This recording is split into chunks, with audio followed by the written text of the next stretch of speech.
Have you ever wondered who has owned the most silver in the world? Well, we're going to answer that question in this video. So greetings, members one and all of the Salivation Nation. And by the way, let's explore.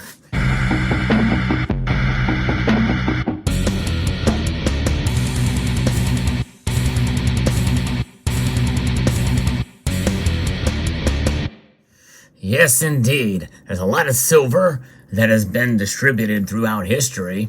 And this is a two-part series, and I'm actually referencing some pretty good pieces on Bullion that talks about this. This is actually a pretty interesting little series here about the past silver bullion owners and who had owned the most at various times, acquired and controlled at that time the most silver bullion in the world. As you can see here, we're looking at the silver that could have been owned by these entities. Likely it would have been larger bars. Now, obviously, I don't have the contract size bars. Those are 1,000 ounces. These big COMEX bars that you see. There's two different versions of contracts, by the way. There's the 5,000 ounce, and then there's the 1,000 ounce contracts. And you can own a contract, a silver bar, during the silver squeeze. Some people put that to the test and actually did get these 1,000 ounce bars, which, by the way, may not be exactly 1,000 ounces, but most of them are 3/9 pure, but there are times where some of them have not been in the past. So the number three, we're going to count backwards according to the article here. That is going to be the Hunt brothers. Yes, you guessed it. And it makes sense. The last major and silver gold market from 1971 to 1980, three sons of a wealthy oil tycoon, Nelson, William, and Lamar Hunt, amassed a physical silver hoard of some 100 million ounces. Amazing. As well, much of the Hunt brothers' silver stack was also leveraged with the interest in tens of thousands of silver futures contracts, which again, as I mentioned earlier, represent 5,000 ounces of silver on the COMEX and CBOT. Estimates of their total peak silver exposure are approximately 200 million ounces, with about half of it being in physical silver bullion versus another half being comprised of the derivatives, the COMEX silver futures contracts. And this is a time when those existed, but the ETFs were not there, but the derivative market was certainly alive and well at that time. Following the silver price record of $50 an ounce on January 18th, 1980, a sharp price decline caused the Hunt brothers margin call losses of over $100 million, with so much capital loaned to them by banks of their silver betting. The Federal Reserve Chairman Paul Volcker had to be called in to guide a $1 billion bailout for the brothers' losses. The Hunt brothers were alleged to have tried to corner the silver market. An analysis of above ground silver inventories in 1980 show they didn't come very close at all. So that's a misnomer. They tried to corner the silver market, but they didn't come close at all. From just the second half of 1979 to 1980, the world witnessed a U.S. dollar quadrupling of oil prices, a tripling of platinum prices, and a gold price spiking from $200 an ounce to then a record of $850 an ounce. During the same time frame, silver went from around $5 to $50 an ounce. Tiffany & Company, the jewelry manufacturer, was reportedly forced to close its silver department briefly to reset every product's price sharply higher.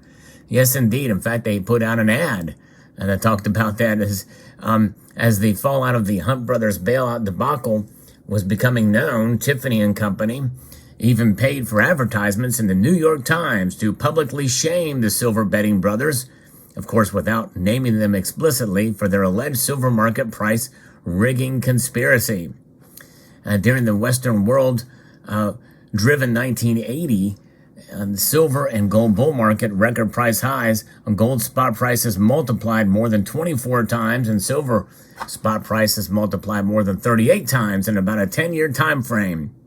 The price of gold went from a fixed $35 an ounce to over $800 an ounce. And again, think about the price movement differential between silver and gold. We're seeing that today. Silver, much more volatile. It moved up more than 38 times. Gold, not as much, 24 times. And this ad here by the New York Times, unconscionable, it says, by Tiffany and Company.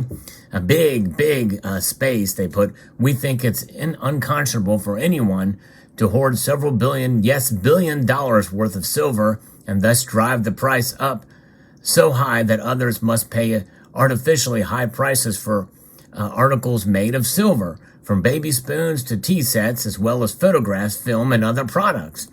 So there it is. So that's manipulation to the upside. Many people feel that nowadays there's manipulation to the other side, price suppression. And many people feel it's a cabal, a conspiracy between entities to keep the price of silver down. And you see it teeter and fall off there. We can't have that. We got to keep it consistent and keep the price movement reality, make it real. The prices should be based off the free market. And I think in many cases it probably is, but people can make cogent arguments either way. But nonetheless, many market experts suggest that the Hunt brothers were scapegoats for backfiring government policies like guns and butter, Nixon's final closure of the gold window, ending the last vestiges of the Bretton Woods Agreement, and highly price inflationary years of the 1970s. Regardless of price dynamic influence, the Hunt brothers were serious silver stackers who foolishly gambled on the COMEX and thus lost when the rules of the game were changed to allow for liquidation orders only. And people try to break the COMEX. They couldn't do it back then in a much simpler market. And now it's a lot more complex. And they tried, essentially, with calls to break the COMEX during the silver squeeze movement. It didn't work then either. The number 2 owner, yes, indeed, is the world's wealthiest person as once ranked. That is, you guessed it, Warren Buffett. As the world's wealthiest person, the chairman and CEO of the large and highly successful Berkshire Hathaway, Warren Buffett once bought a massive hoard of silver between 1997 and 1998. And there was a press release that talks about this from February 3rd of 98.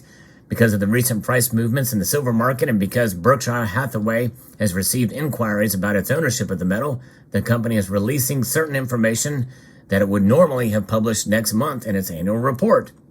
The company owns 129,710,000 ounces of silver. Its first purchase was made on July 25th, 1997, and its most recent purchase was made on January 12th, 1998. During 1998, Berkshire has accepted delivery of 87,510,000 ounces in accordance with the terms of the purchase contracts, and the remaining contracts for 42,200,000 ounces call for delivery at various dates until March the 6th. To date, all deliveries have been made on schedule. If any seller would have trouble making the timely delivery, Berkshire is willing to defer delivery for a reasonable period upon payment of a modest fee. Over 30 years ago, Warren Buffett, CEO of Berkshire, made his first purchase of silver in anticipation of the metal's demonetization by the U.S. government. Since that time, he has followed silver's fundamentals, but no entity he manages has owned it. In recent years, widely published reports have shown that bullion inventories have fallen very materially because of an excess of user demand over mine production and reclamation. Therefore, last summer, Mr. Buffett and Mr. Munger, vice chairman of Berkshire, concluded that equilibrium between supply and demand was only likely to be established by a somewhat higher price. All metal was purchased for London delivery through a single brokerage firm. No options have been or are held at Berkshire. No purchases have been made that establish new highs for the metal, and all buying has been after dips. Berkshire has had no knowledge of the actions or positions of any other market participant, and today has no knowledge. So he played the market. Berkshire has no present plans for purchase or sale of silver. The position of cost comprises less than 2% of the company's investment portfolio. So yes, indeed. So they timed it. That would be considered a reasonable purchase for any individual if you do just 2%. By the spring of 2006, Warren Buffett and Berkshire Hathaway announced that they had sold off their entire silver stack. Looking back, it appears they came close, or did, in fact, more than double their silver investments value, spanning over a near 9-year time frame. Pretty amazing.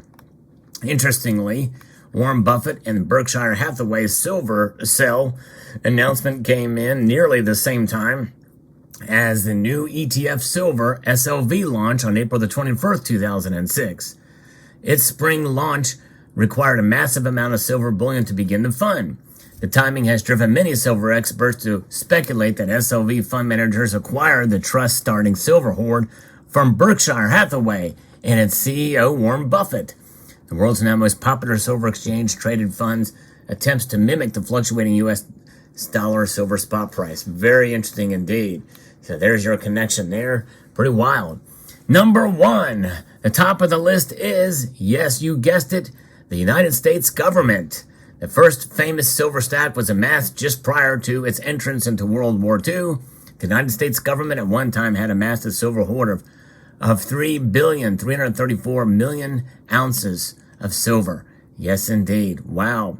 And so the 1942 silver hoard peaked just as the United States was building armory for World War II, followed by a Korean and Vietnam Wars. From 1964 to 1976, the United States fully withdrew striking silver in its circulating coinage. The U.S. government was not truly stockpiled silver, except perhaps for undisclosed military use or in general an in-and-out basis for the American Silver Eagle program.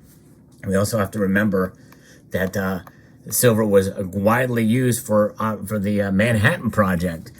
And they don't talk about this in this piece, but it should be very interesting to see here that there was actually a publication that talks about that the United States Treasury silver holdings at the close of the 1942 approximated this 3,334,000,000 ounces, a gain of about 54 million ounces over 1941. And so the holdings for 1942 represent nearly 115,000 tons of silver. And so yes, indeed, right now, no central banks that I know of hold silver in their holdings, but this is quite an amazing amount of silver held by the U.S. government. And again, as we see in each of these cases, these were people that owned, as in the past tense. No more do they own it. They got rid of it. And sometimes it happens with us privately too. We may get discouraged. We say, screw this metal. It's not performing the way I think it should. So I'm out of here. No more silver for me. I would encourage you to hold on to your silver. Do not be like these three entities and get rid of it. At the very least, hang on to it. Even if you don't buy any more. Wait for the markets to come around so that you can sell it on a time of your choosing. Not out of emotion, because you should not buy out of emotion, and you should not sell out of emotion either. Yes, indeed. That's probably the best advice I could ever give you on this channel.